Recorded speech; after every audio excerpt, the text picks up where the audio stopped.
Olá pessoal, sejam todos bem-vindos. Meu nome é João Marcelo Guedes, sou professor de ginecologia e obstetrícia aqui do MedRit. E aqui a gente vai tentar mostrar para vocês como a nossa metodologia de ensino, como a gente consegue colocar vocês dentro das provas e serem aprovados nessas provas. Eu peguei todas as provas que caíram do ENARE, fiz uma seleção dos temas e separei os 5 temas de ginecologia e 5 temas de obstetrícia para a gente poder discutir um pouquinho e vocês terem aí uma degustação de como é a nossa metodologia de ensino.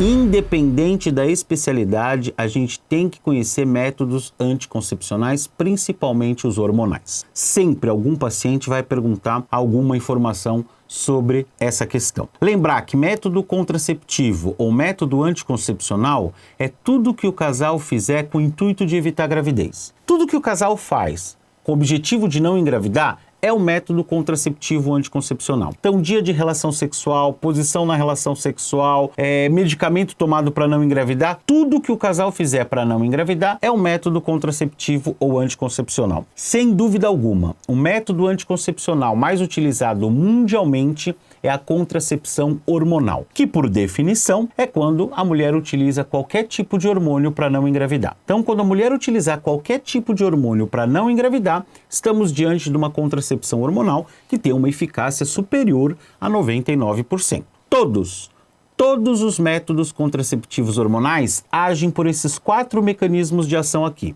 Todos eles inibem o pico das gonadotrofinas, porque mantém os esteroides sexuais no nível constante. Isso bloqueia o pico do estradiol. Sem pico do estradiol não tem pico de LH. Sem pico de LH não tem ovulação. Sem ovulação é impossível o casal engravidar. Então todos os contraceptivos hormonais inibem o pico das gonadotrofinas. Todos eles também diminuem a movimentação das trompas. As tubas uterinas se movimentam menos. Então elas vão ter dificuldade em captar o óvulo quando ele for liberado pelo ovário e carregar esse óvulo até a sua região ampolar, onde deve ocorrer a fecundação. Todos os contraceptivos hormonais também deixam o muco cervical mais grosso, mais espesso, e isso dificulta a subida dos espermatozoides. E todos os contraceptivos hormonais também diminuem a secreção de glicogênio pelo endométrio. E o glicogênio secretado pelo endométrio é fundamental para a implantação do embrião. Se o embrião chega na cavidade uterina e o endométrio não está secretando glicogênio, ele não consegue implantar, nidar, se prender na parede do útero. Então todos os contraceptivos hormonais agem por esses 4 mecanismos de ação. Porém, de acordo com o esquema prescrito, uma ação é preferencial.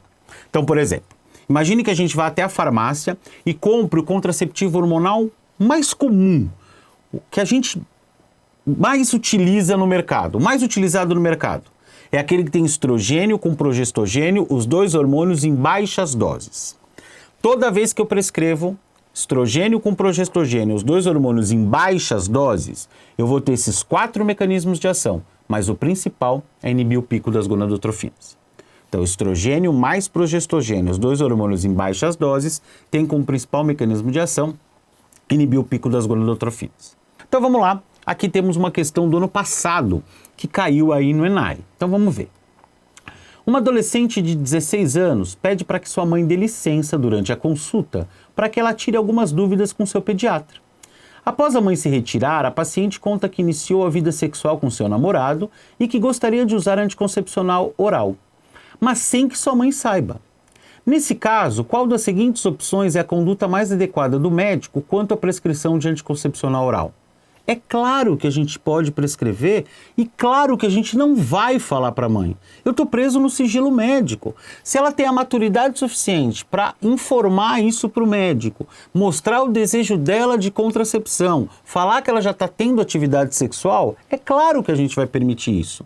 Só que temos que tomar cuidado com um detalhe. Lembrá-la que usando o contraceptivo hormonal, ela não está protegida contra as infecções sexualmente transmissíveis. O Ministério da Saúde deixa bem claro, a contracepção na adolescência idealmente deve ser combinada, o anticoncepcional hormonal oral mais o preservativo. Então vamos ver o que a gente tem de opções. O sigilo médico nessa situação pode ser quebrado, uma vez que a paciente está sob o risco de engravidar ou de contrair infecção sexualmente transmissível. Nada disso. Eu estou preso no sigilo sim, ela está mostrando maturidade de me procurar, de querer orientação contraceptiva. O pediatra pode prescrever um anticoncepcional, mas somente com consentimento da mãe. Nada, não precisa nada da mãe, ela nem precisa saber mesmo. O pediatra pode prescrever um anticoncepcional, mas após a consulta deve comunicar à sua mãe em segredo. Nunca! Aí ele está quebrando totalmente a relação médico-paciente. O pediatra pode prescrever um anticoncepcional respeitando a vontade da paciente e manter o assunto em sigilo. Claro, pode sim. O pediatra deve conversar sobre opções contraceptivas, mas deve prescrever o anticoncepcional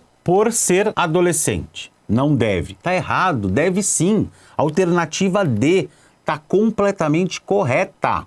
Espero que vocês tenham aproveitado e em breve a gente se encontra na obstetrícia. Até mais.